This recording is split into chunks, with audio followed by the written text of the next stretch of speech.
Oh, jeez. Yeah, alright. It's hopefully the fireworks aren't going off. Anyway, it started. Hello, this is Muditaheart here. This is PRpHD here. And we're here to talk about Indiana Jones. Kenja.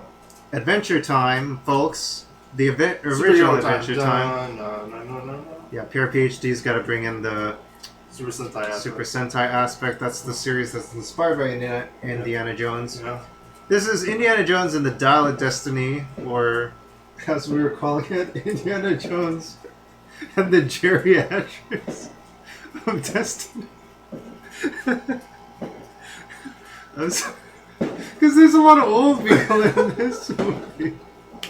It's like they do something to do people. This is like a WWE thing where like they have Hulk Hogan and this is like no replacement. This John Cena, this is no replacement. Yeah. Oh my gosh. I mean, like, okay, look, I know that might sound a little mean, but like, I mean, the reason why we're saying that is because like, oh, it's been a while since they did an Indy movie. Indy 4 came out in 2008. That was 15 years ago. And he was sort of he's not already young back then. He was already getting older. He was like getting up there in age, and now he's like 80 years old. And like they're still vaguely trying to revive the franchise, but like they brought in all these like retro characters, and they're not really reviving the franchise. So I'm like, you know, we were looking at some of this box office stuff. And like Bob Iger and Phoebe, what's her name, was like, oh, we're gonna make a new franchise out of this. I was like, no, this is not the Force Awakens at all. This is the opposite of the Force Awakens. Yeah, like Star Wars trilogy, they killed off the main guy, the old cast at least. You know, think of this, because like otherwise they would have this whole writing issue they would have like Indiana Jones has now. Yeah, like if you want to continue as a franchise, I mean. Yeah, they don't have a lot of audience that's under 35 watching this. When we were in the theater, like the median age was like 70 years old. I was probably the second. At least I was like, yeah. At least in the row of our audience. And no, I think that was the whole theater. I think that was the whole theater, man. I mean, like, let me put it this way. They probably watched baseball. They probably remember when the Polo Grounds, when the Mets and the Yankees and the Giants all played on the Polo Grounds. They probably remember when the moon landed. I will say, of all the movies that we've watched, this had higher than average. It had a lot of people in it, but higher than average older audiences in the theater. Like even other movies we watched that target all ages, they didn't have this many older people. And this was like July 4th. We watched this. Yeah. And it's like I think the first weekend that it's out or something. So it's the first holiday it's out after it came out. And yeah, even it's kind of like showing here in this like statistics here. Yeah, like women over 25 showed up at 35%. Men are giving it 74% on a 58% turnout. So yeah, a lot of the people showing up to this are older men apparently. Yeah, it's and they lean into that. They're leaning into it with like Indiana Jones being this father figure to this like goddaughter that he has. There's not a lot of as elemental say hanky panky in this film. No, he's not like the gallivanting. He's not like the James Bond sequel character. Yeah, and they're also like kind of like not really setting up like people to follow up after him really. Like in Indy 4, they were like, oh, Mutt Williams, but nobody liked that or whatever. The reception was mixed, I would say. But like in this, they don't even set that up as much. And totally, as much as you don't like that movie, like this movie totally ruins like what could have been with that. Yeah, but yeah. So yeah, that's why we're saying all that. But in general, like what is happening in this movie? Let's rewind a little bit. There you go, yeah. This movie is about Indiana Jones on his next adventure. It's not really about Indiana Jones, though. It's about Toby Jones' character's family. Yeah. Yeah. So like his Toby Jones kind of follows the role of like he's the guy. Yeah. Like what Sean Connery was doing in Indy 3, where like he's researching this ancient artifact and he's obsessed with it. And ignoring his daughter, so it's like a parallel there. Yeah, there you go. Yeah. And then like the daughter rises up as like the next kind of adventurer and wants to recruit Indiana Jones into this. Well, like the whole film revolves around it, but it doesn't follow either of those characters. It follows Indiana Jones, which totally ruins the film in my opinion. Yeah, it's kind of it feels like they're kind of stringing along these sequences along. And there's like 3 producers, and one of them's not like one of the originals, and like they have like 4 writers on this, and Yeah, they have like the hugest budget for Indiana Jones film. Yeah. It's one of the most expensive film ever to make. Not to mention that like technology has caught up so much that like you didn't even need to spend that much on the film. Yeah, it's like you can't really see it here, but so it's got like a $250 to $300 million budget or so, and this is It's getting out of hand. this is Disney is involved with this. Yeah. Paramount is involved with this. Lucasfilm is involved with this. They got like So they a have bunch like of 3 companies too. They got a bunch of producers. They got a bunch of writers. They got a bunch of directors. And like you have a whole bunch of people. Huge budget. Yeah, like Spielberg and Mangold are like both working on it. Yeah, and also something I would say about this, like Mangold has done a lot of interesting stuff. Yeah, we're we're mentioning that. Yeah, I looked it up. I was like, oh, I didn't like Logan. The Wolverine was alright, but I didn't think it was that great. And then I looked at the rest of the films, and I was like, wow, these are amazing films. Like, what happened here? Like Girl Interrupted, I think you said you liked. Copland was good. Copland. Ford versus Ferrari. Well, he did Walk the Line. That's very interesting. Yeah. That's a very 2000s film. It stays in the 2000s. It's about like I think it's about like cheerleading. Oh, okay. Yeah. Based on 2 autobiographies by singer-songwriter Johnny Cash. Oh. Interesting. Yeah, I mean, yeah, it's a pretty big movie, and even then, like I felt like the whole time, like as soon as like I saw like very early scenes, I felt like maybe this is because I was watching so many different like documentaries about Spielberg like right before this on like Max, but formerly known as HBO Max. But like it felt like the least Spielbergian Indiana Jones Sort of like film. the new Star Wars films are like Lucasfilms. Yeah, but even then, like I felt like the opening for this felt very Spielbergian, and after that, like all like it has deepfake and everything. Yeah. Yeah, all the deepfake was weird, and like the CGI. But like even the Star Wars sequels still try to have a lot of the same visual language. Yeah.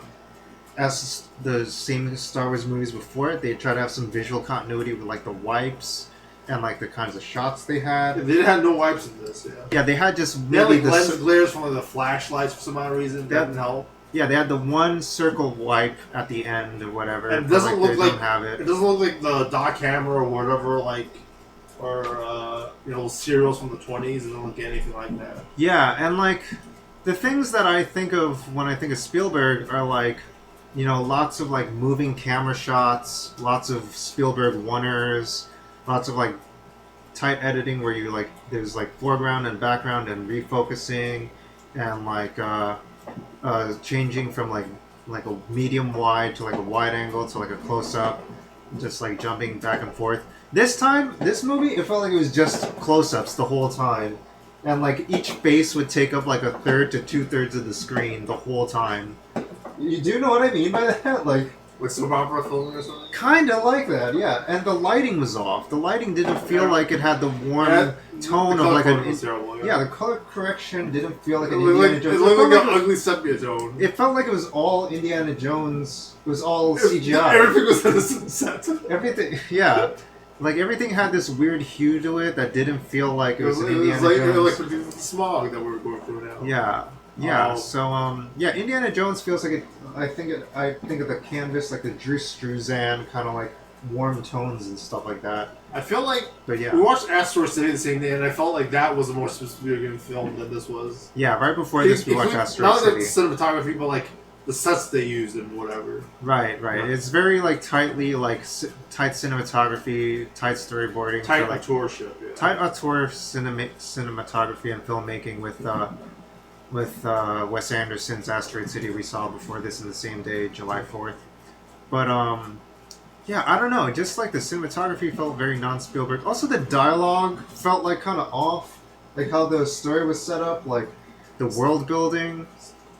Sometimes they had the same bad jokes that we would laugh at, but we weren't supposed to. That like Legend of the whatever Crystal Skull had before. That was like 15 years ago. Yeah, and like Wait, we didn't watch the trailer yet. Yeah. Now? Is there anything else we should mention before we jump into the trailer? I feel like it's about time to jump into it soon. Yeah, sure. Why not? I sort of I forgot at this point. Yeah. Okay, let's jump into the trailer. Yeah. Because maybe you'll kind of see what we mean by the visuals here. So let's take a look at it. I sort of feel this is why I didn't want to watch the movie because it looked terrible. Yeah, I was like in the trailer I knew it, and then like when I actually watched it, I was like, okay, the opening scene's alright, but like later on it just looks like a CGI fest or whatever. Yeah, I gotta be. Yeah, I want to watch Indiana Jones for like the stunts and like it seemed like a bunch of like it sort of reminds me of, like the Crystal Skull or like not the monkey part, but like when they're like sword fighting on top of the jeeps. Yeah, that kind of CGI and stunts and acting. Like it's all like you don't even know where the camera is or whatever. Yeah. They don't even know which camera to face or whatever. Yeah. Yeah, it felt like. Yeah, I also came into this movie feeling lukewarm, but like was still curious to see because it's a big franchise, like how they're gonna handle Indiana Jones, and like they might revive the franchise. But I heard like I came into this lukewarm, just watching the trailers and stuff. But yeah, then when I watched it, I guess we could talk about that more later after we watch the trailer. So let's check out the trailer. Yeah. Man, that's where they start, huh? I didn't see this trailer. He's on the New York City subway. This is a very bad trailer, huh? I never saw this trailer before. It's a really bad trailer. I'm retiring. He's retiring. Same for the goddaughter. Dad told me you found something. On a train during the war. A dial that could change the course of history. Why are you chasing the thing that drove your father crazy? This looks like one of those modern trailers of Indiana Jones films. Sorry. This was a lot. Dr. Jones. This is pretty good. This is pretty good. I feel like when you see that deepfake face for a split second, it looks better. Yeah. When you're watching it in the movie. When we're looking at the trailer, it's worse, I feel. Oh, really? Sometimes it works, and sometimes the head's up cut off or something. Yeah. I will correct them all. You stole it.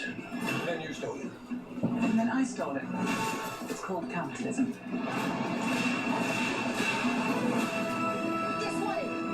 I think they use this theme in the movie. Vessel your seatbelt. That might be so tricky. You've taken your chances. Made your mistakes. And now, a final train. It's not what he wants. That's pretty funny. 2 times in my life I've seen things. I've been tortured with voodoo. Been shot 9 times. Including once by your father. Sorry. But I've been looking for this all my life.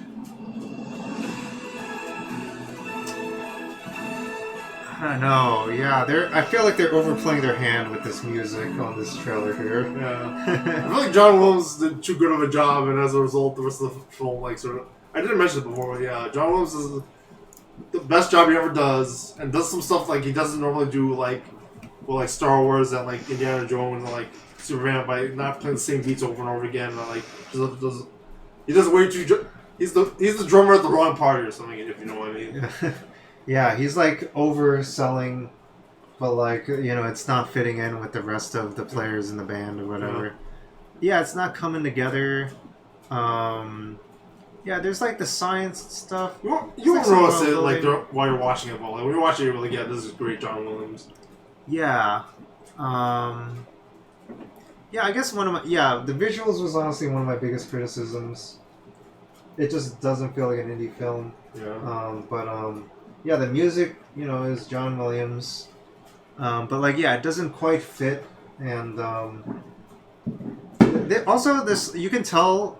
Once I heard that it was a $250 to $300 million budget, that kind of didn't surprise me because this movie felt like it had 6 acts in it, and I think I did the math, and it was like either 5 or 6 acts. Like, particularly the ending is really, really expensive, and it got pretty ridiculous. Yeah, it is a CGI fest after a while. Yeah. Not to get into it too they much, had, like, but I think they might have even had real actors. That might have made it go over the budget too. yeah, Even, like, most of the film only has like the 4 henchmen or whatever. yeah. I mean, Indiana Jones films are kind of known for like having big set pieces where there's huge crowds of people and stuff like that. Yeah. That's like common Spielberg kind of thing. Yeah.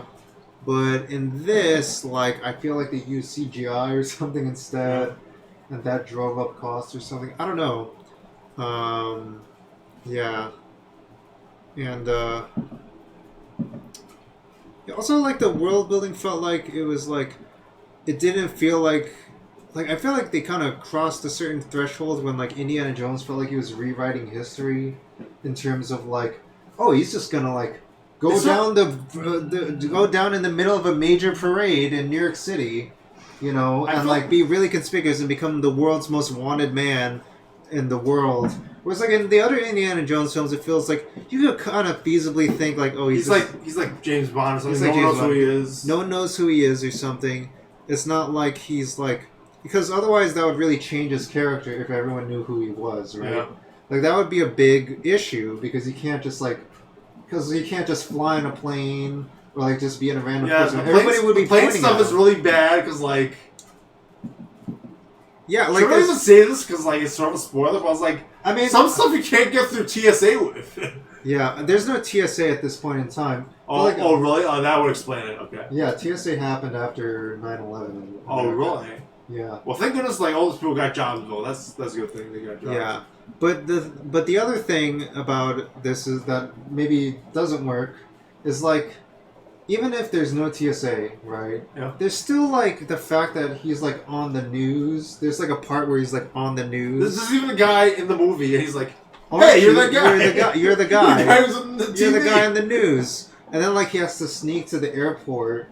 But then, like, he's on the plane and nobody cares, and he's, like, holding all these, like, artifacts and, like, documents and stuff. He's, like, very conspicuous. He's obviously the guy that everyone's talking about. It just doesn't make any sense. It feels like a plot hole that, like, a lot of plot holes. It feels like one of, like, many plot holes that, like, don't feel like... And it might be because, like, they had no time to, like, add another scene, because...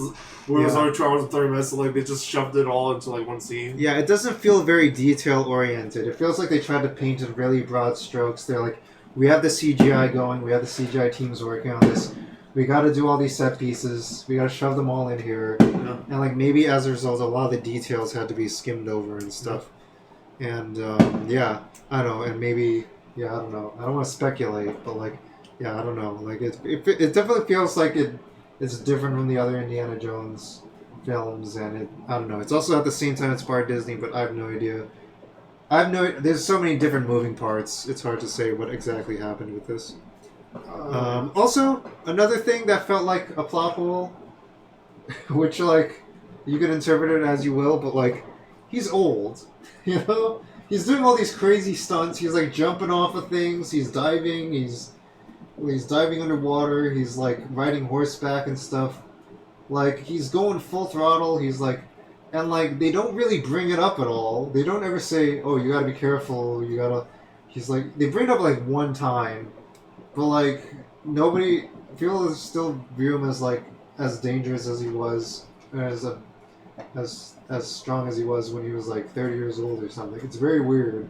I feel like it should have been brought up more. I felt like that was fine.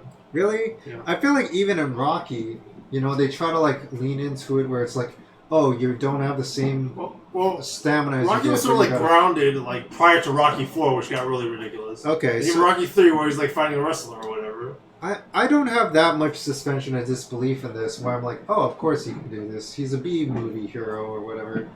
Like I feel like Indiana Jones felt like it should have had a little more realism, or at least just acknowledge it a little bit more, because he's like, I don't know, he's like, he's like jumping around and like jumping from like moving vehicles and stuff, and like punching people's lights out and stuff like that. I guess that's going to make him more conspicuous at least, because like Like, there's nobody else in all of Morocco who's doing this, was knocking out like the mafia guy and whatever's going on there. Yeah, like it's very. He just sticks out a lot. Like, I feel like with James Bond, you could kind of believe it because like it's a different guy each time. Yeah.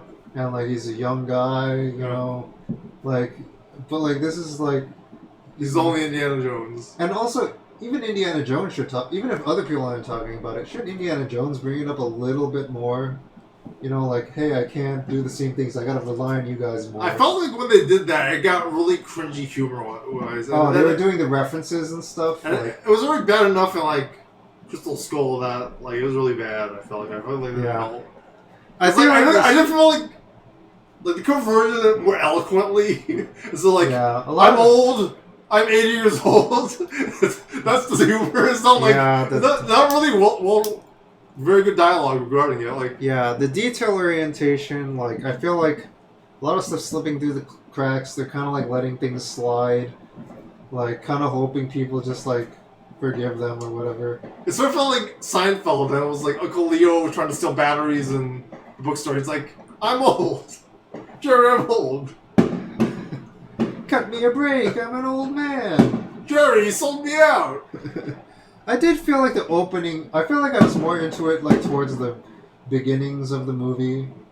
And like till that part where all of a sudden there's like these young students who are like playing loud music and then he's very upset. I felt like that was that really threw me off. Oh really? Yeah, I was like, wow, this is gonna be like a Spielberg film. I was like, what's going on here? This is like Came of the Crystal Skull again. Yeah, it's very hard to recapture the same thing, especially when it's a different director and stuff. And they already did capture it in the last movie, which is 15 years ago. It also, like, something about the picture quality felt off. Like, It almost felt like it was, like, converted to 3D and then deconverted from 3D or something. Do you know what I mean? I know what you mean, yeah. Like, it's, like, fuzzy or something, you know? And, like, there's, like, another thin layer of color or something that's, like, I don't know, they, like over-processed it or something like that. It was very... It looked like a cartoon. There's something uncanny about it. It felt like I was watching Tintin at points, and not just because it was like Spielberg and like adventuring, but like it felt like the CGI felt like it was a cartoon, like you're saying, and like, but it's also mixed with live action elements, which felt, but not in a good way, you know. Yeah. And let me see. You said these points here. Yeah. Also, we didn't see the trailer, did we? Oh, we did. Okay. Let's see, yeah, this is the last points you made. What was the thing you said before we watched the trailer? I forget. So with the lighting, the characters, the how conspicuous he is, as like a before guy. How conspicuous he was. I mean, I barely mentioned this part, but I mentioned like. I like this stuff where when they're going into history and science and stuff. I thought that seemed pretty cool. I didn't get to bring that up too much. I thought that stuff was cool. You know, the history references was cool, and how that comes alive in this movie is pretty cool. But you know, that's fine enough. I don't think it's a positive point in the movie. Yeah, there's still a lot of problems with it though. We were talking about the other movies, I guess. And how it compares to like Crystal Skull and stuff like that. Yeah. And like visual quality. Yeah. Sometimes the acting seemed a little off. Yeah. Because they didn't know how to deliver the lines, maybe, or something. Or maybe they're just on a tight production schedule or screening things or whatever. So they had to go. Yeah, chop, exactly. Yeah. I will say that maybe the strongest points for me in terms of the story and acting are like when Indiana Jones talks about like, hey, I'm old, I'm alone, like he's he says it much better than I do, but like, I don't think he does. Well, like there's like the dramatic moments like on the boat when he's like talking about like his son and stuff like that, and like there's also the parts towards the end where he's talking about like wanting to be left behind and stuff like that. I felt like those points worked for me. But like, it felt like they could have used a little bit more. Like, it worked like, you know, maybe 75%. They could They have. needed to like tighten the dialogue up and like make the delivery more better and like also like have it more of the camera stuff and whatnot. If they somehow did the director's cut or redid the movie, it could make up for it. I feel. Yeah, but But like I was it's, thinking about it before, like the new Gundam Seed's coming out. Like, yeah, if they redid Gundam Seed and fixed all the things that I had problems with the plot, the details. I would like Gundam Seed. Same Yeah. we'll go with this. yeah, a lot of things could be fixed up if you have enough time, if you have enough budget. Yeah. But like the thing is, they already have a $250 million to $300 million. And it's a really budget. long movie. It's a really long movie. It's a And they 2.5 don't have hour much to say runtime, during the movie. and it's also trying to revive a franchise. It Well- brings in politics and like does nothing with it. It brings up a new family. It doesn't do anything with it. Lots of stuff gets thrown out the window. And it also is trying to, in addition to all that, it's also trying to. Bring a franchise. They also have spent a lot of money on marketing, also almost certainly. Yeah. So like that's a huge chunk of the budget. That's not even like the convention. Yeah. It's usually like around the third of the budget Yeah. that they spend on marketing. Yeah. So this is like a nightmare, and like also the opening weekend was weaker than they wanted it to be. Yeah. Also, like pandemic, like maybe they're worried about like if they release it later, like maybe they'll get even less on return on investment. Yeah. I bet they have like delayed a bunch of the Avengers films already and stuff, Yeah. and So Avatar and yeah, I think after a certain point they want to like cut post production and editing. well, they have and to stuff. cut. They have to cut the budget in general, just because like they spent way too much already. I feel. They're just like people. We're finished. We're done. We Release gotta, it. we gotta cut it and just show it to people. Just get some of the money back at this point. Like gotta focus on that. And then as a result, maybe they have to cut a lot of corners and stuff. Do you want to talk about the Tuk Tuk comedy scene after like a massacre or anything like that, or Mads Mikkelsen or Antonio I Banderas? honestly want to. Antonio Banderas is wasted, unfortunately. I was looking forward to him being in the movie, and he's just not a big role. In the I movie. didn't even know. You didn't even know he was in the movie. I didn't even know he was in and the he was movie. he's pretty prominent in the movie. I mean, it wasn't he's such a role. Yeah, it was not a big deal. Um, Mads Mikkelsen is classic. I just saw him in Secrets of Dumbledore. I will tell you. I thought. Oh, we're talking about spoilers. But he's like similar kind of role. He's kind of always the villain, Yeah. And yeah, kind of solid villain. There's parts where the villains are pretty dumb, like The protagonists are pretty dumb too. that's true too. But The use of minorities in this, I don't know. I guess like Indiana Jones' history is not to be politically correct. Like it's based on the serials, like Batman 20s, where he's like flying Chinese. yeah, and stuff. but like this is 2023. We Yeah. know that we don't need to do that again. Like, Yeah, They really There's only did- like one good like minority protagonist, and what else? Like there was an issue with that, like with the Alfred Molina character in like the first movie. You mean person uh, of color or woman or Person of Color, sorry. okay. And then but Temple of Doom is obvious. Was the third movie okay with it? I don't know. Yeah. Well, it was a different time back then. Like it was pre 9/11, Yeah. So like Which movie? Last Crusade, Let's go see what about it. like its portrayal of like Middle Eastern people compared to like in this movie. I don't remember what they did in that movie. They're like the defenders of the cross or whatever. Oh really? The guys with the fezzes. I don't remember that. I think they might have been like John Dean or something. I don't remember. That's fine, yeah. I will say I feel like the Star Wars sequels do a better job at capturing the Star Wars feel than this movie does at capturing an Indiana Jones feel. Yeah, I would. I think that's pretty fair, right? That's like a pretty easy thing to say, right? Like, say it at all, like, maybe it captures it at all, but, like, Star Wars does a better job, yeah. And then, in another sense... Star Wars is more political than Indiana Jones. Indiana Jones is pretty apolitical, whereas Yeah. Indiana Jones, like, I mean, Star Wars has always been political. That's part of sci-fi. Yeah. Indiana Jones is pretty political. They are fighting like fascists and stuff like that. You know? Well, like he never like picks a side. He's always about like preserving history and like he's always on the lines and like it just happens that his bad guys are like these terrible people. I guess the politically. closest thing he says is like "I like Ike" or whatever.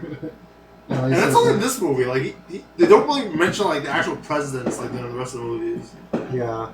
He says "I like Ike" in like Indy 4 actually because the fireworks. Indy 4 was like the different one, you know. But another thing I would say is that oh yeah, I can't talk about that until spoilers. Let me complete my thought. Yeah. Another thing I would say is that No Time to Die does a better job at trying to appeal to a broader audience. And like, the James Bond audience. And the James Bond audience. And not just making it about a white dude gallivanting around. Like, No Time to Die does a better job at, like... He's also a better spy. And he's a better spy. He's a lot less conspicuous. Yeah, and this, like, it's kind of like... And it might even be less progressive than, like, the past Indiana Jones films were at the time. And, like, there's, like, it feels less clever than, like... I feel like there's always, like... Lots of really clever stunts and stuff happening in the past Indiana Jones, like the visual gags or something, like the choreography, like how you see things are set up, like this thing, like this guy gets punched and it falls into this thing, everything has a second reaction, and then there's like a series of consequences or whatever. Spielberg was a really good actor's director and like improv and everything. Mangold, I can't think, maybe like Girl Interrupted, but I don't know if he's like, he gets the most out of the actors. Yeah, and like even like the action choreography, I feel like could use things. But there's a lot of spectacle in this, and I think that's pretty good. And like there's like, I think towards the first set, like all the set pieces in this are pretty good, but I feel like that's largely because of the CGI and stuff. Yeah. There is like one kind of tense scene that's less around CGI towards the middle of the movie on the boat, where it's like kind of setting up like some intrigue and like some like kind of like stealthy, like kind of like sneaking around and stuff that I think is like actually like pretty tense. That I feel like when I think of Indiana Jones, I think of stuff like that. But I thought that was kind of good. Yeah, they also have like a lot of the callbacks to past Indiana Jones films, like the gross out scenes, like the bugs, like snakes, a form of snakes. Snakes are sort of in this. I'm not gonna say exactly how, but they're sort of in this. Twice. Oh, interesting. Yeah. Twice. And I'm only thinking of one, but okay. Later on. I know they do have a bug scene. In this. Yeah.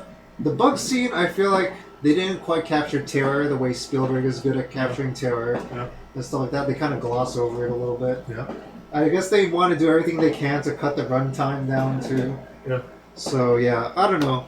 Speaking of cutting down runtime, we've been getting on a lot. I feel like maybe our overall impression of this, how would you say? 1 out of 4, as it says on this thing. I'm reading it straight up. 1 out of 4 stars. Mainly for the ending, and they screwed that up even. But 1 out of 4. Yeah. We literally watched this today.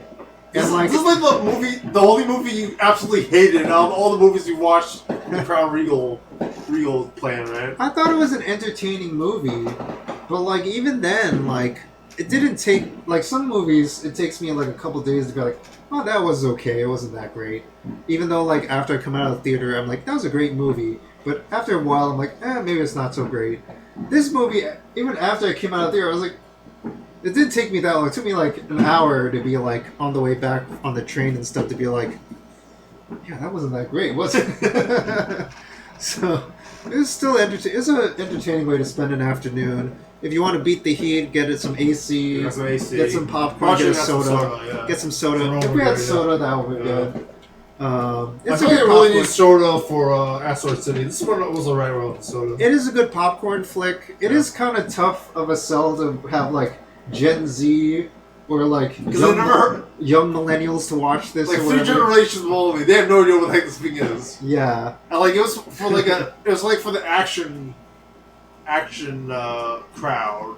Yeah, it's a lot of older males that this would appeal to. And I think there's a decent amount of females actually in our theater. That's true. Small children could watch this. Actually, it was sort of violent. Actually, I was literally about to say that this was the most violent Indiana Jones film I'd seen. just not even in terms of like stuff happening to people, but just like what they showed on screen. To be fair, like Indiana Jones has always been like that, like the shootings and the melting off the face with the Ark of the Covenant and stuff. Yeah, but like at least that would be like so fantastical. You could conceive of it as being like not super realistic. Yeah, there you go. And this, it's like you just have somebody shoot someone in cold blood, and they just have a bullet hole in them, and they're splattering blood everywhere. And then doing it on the dead body for like 10 seconds. Yeah, and it's like people of color. It's like women and stuff. Like it's pretty violent stuff at times. Yeah, like somebody's neck snap. Yeah, there's like a guy pointing a gun at a child, and I'm like, oh my god, are they gonna do it? Like I was kind of nervous. And like it was pretty. I was like, I was not that. Oh, Dad, why did you show me this movie? I did not feel that safe watching. I'm 4 this years movie. old. What am I here for? This feels like it's trying to be. I was thinking like the Dark Knight. It feels like it's trying to be Dark Knight or like the Rings of Power of like Indiana Jones. Yeah. Where it's like going for this high production, more edgy angle. And that's the Mangold thing. Like, you got James Mangold. He's doing comic books or like some blockbuster. He has to do something edgier. Yeah, Spielberg himself is a sentimental kind of person, where he likes the heart of people. Yeah. He likes the rose-tinted goggles. It's sort of like out of style. They could go back to that, the whole emotional core and like hero's journey and stuff. Yeah. So yeah, this is not very not that successful at being like a 4-quadrant film. Yeah. As like we've been hearing that term lately. You should look up that term. We heard about that while watching some videos about like the Batman movies in the 90s and stuff. But yeah, this does not succeed quite so well at being a 4-quadrant film. It's a little scary, but you could watch it with like an 8-year-old, a 9-year-old or something. Yeah, you don't like that. A little. I understand. You can like I watched RoboCop when I was 4, but I wouldn't recommend it. If a kid understands movie violence is fictional, maybe. Would you bring our relatives to go watch that? Not a small child who's like sensitive and like that kind of if thing. it's like one of those kids who like loves playing with slime, bugs, it's like, yeah, go kill that guy. Yeah. Maybe that kind of kid. Yeah. Like some kid who's really like, yeah, like that. The adrenaline pumping in them. Yeah. Red-blooded, like that kind of thing. Yeah. But I don't know. Honestly, like that kind of turned me off of the movie too. Yeah. Like, cause like when I like Indiana Jones, I like the kind of '90s cartoon, Saturday afternoon cartoon kind of angle to it that like can appeal to kids and stuff. I mean, that was the thing. It was like these films are supposed to be for kids. Like, yeah. As much as I didn't like racism from like the serials and like whatever, like they were meant for like 5-year-olds to watch in theaters for like 5 minutes in the 1920s. Yeah. In that sense, I feel like I would recommend The Flash over this for that kind of thing. Yeah, there's a lot of stuff. Actually, I wrote in that. I feel like they handled Michael Keaton better as like the legacy character a lot better than they did with Harrison Ford as a legacy character in this. Yeah, that's interesting. Yeah. Yeah. What do you mean by that? Like he has a his send off in The Flash is a lot better than Indiana Jones' send off. Yeah. In, like this movie. Yeah. Okay. Without getting into spoilers too much. Yeah. Do you feel like people need to watch this to like in anticipation of them reviving the Indiana Jones franchise? And I'm wording that way very specific for a lot of reasons. Well, if they revive it, like, then you can go back and watch it. But like, it's very questionable now with like all we've been saying about Disney and like the movie industry and everything. It's very questionable. Yeah, I don't think they're making a theme park rides out of this either. Yeah, it's kind of. I think like, Indiana Jones might be able to see him as a character performer or something. Yeah, it might be another 15 years before they make another Indiana Jones movie. Yeah. It's a shame because like this was one of the big acquisitions from Lucasfilm. Yeah. But yeah, like they were hesitant to make another movie, and now it seems like they might. It seems like there was like, okay, if we're not getting Spielberg and Lucas in on this, then let's get another director in on this. Yeah. And really try to revive it, but like, it seems like this effort is like not working so well. A lot of people could pass away, sadly, before like that happens. Like Yeah, Williams, Lucas, Spielberg, before. Yeah. Yeah, and they don't really like do, not getting into spoilers too much. They don't really do a great job of like setting up passing the torch, kinda, with this franchise. Yeah. So like, I really don't know what they're gonna do they now. wanted to do it, but like they were like, no, we have to do Indiana Jones because that's just another character. So it's like very unclear how I can't even imagine exactly what they're gonna do to move forward. Harrison Ford wears adult diapers. Like he's like up there in age and stuff, and like, yeah, it's very, I don't know, like it's a big question. Yeah. Anyway, I don't know. I guess we've been bashing this movie this whole time, but it's entertaining. If you want to watch a blockbuster, it's fun. I guess you would say this is the worst movie that. Oh, we haven't seen shown those things yet. Would I say it's the worst movie I've seen since we got Pretty Gone London? Yeah. I don't know what we watched. It's pretty down there, though. Yeah. It's an entertaining movie. Yeah, if you're not like an analytical guy, you'll probably enjoy it. Yeah, the thing is like it's kind of reached the level of like other action adventure films. You know what I mean? Like it's like some stuff they did really well, and like that ending, even though they screwed up a little bit, they spent so much money on it. That's like a filmmaker's dream to have that kind of situation that you could make that kind of thing. Right, that final act before the epilogue, the final act, they just take it to another fantastical. They probably spent like $250 million just on that, and they're like, okay, we gotta stop the production. That was a pretty strong. Stop the show! We're on a fixed income. That was a strong way to have like a big finale. Yeah, that was pretty cool.